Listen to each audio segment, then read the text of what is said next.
வேல் என்பது ஒரு ஆயுதம். அது வெறும் ஆயுதத்தின் அடையாளம் அல்ல, ஞானத்தின் அடையாளம். முருகப்பெருமானுடைய தத்துவமாக இச்சாசக்தி, கிரியாசக்தி, ஞானசக்தி தத்துவம் முருகன்.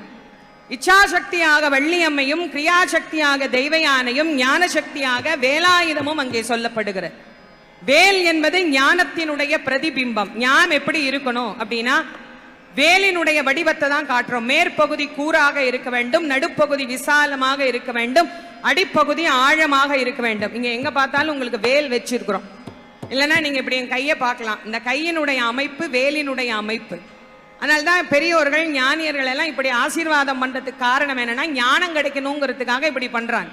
இந்த கையை பாருங்க, மேல் பகுதி கூராக இருக்கும், நடுப்பகுதி விசாலமாக இருக்கும், அடிப்பகுதி ஆழமாக இருக்கும். இந்த வேல் ஞானத்தினுடைய அடையாளம். ஞானம் எங்கு இருக்கிறதோ அங்கு அச்சப்பட வேண்டிய அவசியமே இல்லை.